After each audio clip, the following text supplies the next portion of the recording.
Hello les amis, je vous retrouve pour une nouvelle vidéo sur le football français et la Ligue 2 et je vais vous présenter le match Paris FC contre Dunkerque. C'est un match qui a lieu ce samedi 27 janvier 2024 à 19 heures pour le compte de la 22e journée du championnat de France de football de Ligue 2 saison 2023-2024.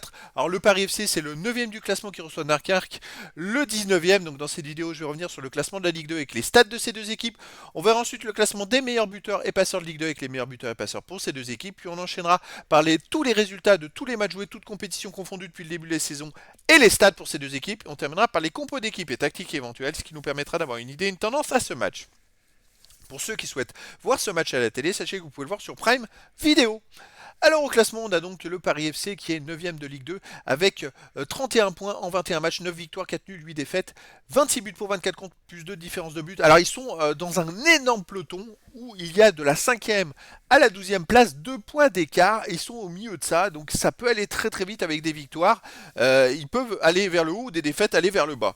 Dunkerque de son côté 19ème et avant-dernier de Ligue 2 avec 17 points en 21 matchs, 4 victoires, 5 nuls, 12 défaites, 17 buts pour 34 contre, moins 17 de différence de but. Dunkerque a la moins bonne défense de Ligue 2 et ils sont maintenant à 6 points du premier non relégable, donc ils ont besoin absolument de prendre des points.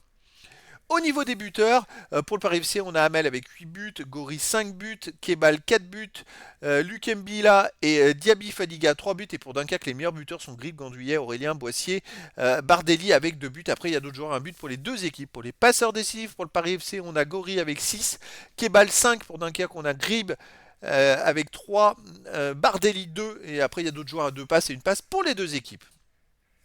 Les résultats, toutes compétitions confondues cette saison, alors le Paris FC, bon, ils sont plutôt dans le moyen haut du classement, c'est 11 victoires, 5 nuls, 9 défaites en 25 matchs, 34 buts pour 30 comptes, plus 4 de différence de but. Alors le Paris FC est capable d'enchaîner des séries de résultats, parce qu'au début de championnat, ça allait pas trop, hein, vous voyez, après 10 journées, ils avaient fait que 2 victoires et un match nul, et c'est vrai qu'après, ils se sont mis à enchaîner les victoires pour remonter au classement, et donc, bon, là, dernièrement, il reste sur une victoire contre, à domicile, je parle, hein, il reste sur une victoire contre Annecy 2-1, un 2-2 contre Quevilly-Rouen en métropole, un 3-1 contre Saint-Denis au 8e tour de Coupe de France, 2-0 contre Rodez, une défaite contre Bordeaux 2-1, une victoire contre Bastia 1-0, un nul contre 3 2-1. Donc dans l'ensemble à domicile, c'est plutôt costaud. Dunkerque de son côté, sur les 27 matchs joués cette saison, 6 victoires, 7 nuls, 14 défaites, 28 buts pour, 46 contre, moins 18 de différence de but. Alors ce que j'avais constaté il y a quelques temps, c'est que Dunkerque voyageait mieux que à la maison.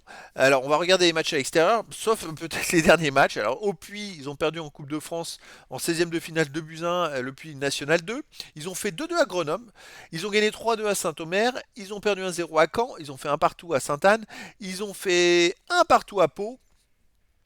Qu'est-ce qu'ils ont fait donc? 1-0 à Chaumont, 1-0 à Valenciennes, 1-0 à Auxerre. Bon, à l'extérieur, c'est une équipe qui marche mieux qu'à la maison. C'est-à-dire que sur les 6 victoires cette année, je suis en train de regarder, ils en ont fait qu'une à la dernière journée à la maison. D'ailleurs, c'était leur première victoire à la maison à la dernière journée. Sinon, le reste, c'était qu'à l'extérieur. Alors après, ça peut être bon pour le moral. Attention pour le Paris FC. Au niveau des compos d'équipe et tactique pour le Paris FC, on aurait du 4-2-3-1 avec gardien Corbadio, défense Dabila, Mbo, Kolo Djegiak, Godin, milieu de terrain défensif Mandouki, Doucet, milieu offensif Elie Gori, Kebal, Lukembila, attaquant Hamel. Et pour Dunkerque, on aurait du 3-5-2 avec gardien Beligion, défense Gambor, Ba, Bilingi, milieu de terrain Diani, Bardelli, Youssouf, Keta, Mamin, attaquant Bagdadi et Courtet. Donc voilà les amis, le décor est planté entre ces deux équipes. Deux équipes qui se battent pas forcément pour les mêmes positions, parce que Paris FC c'est pour essayer d'atteindre les places qualificatives pour les barrages, pour la montée en Ligue 1, et pour Dunkerque c'est essayer de sortir de la zone rouge où ils sont bien ancrés. Donc les amis, je vous donne rendez-vous ce samedi 27 janvier 2024 à 19 heures pour le match de la 22e journée du championnat de France de football de Ligue 2 saison 2023-2024. Le Paris FC 9e du classement reçoit Dunkerque le 19e. Voilà les amis, je vous dis à très bientôt pour une nouvelle vidéo.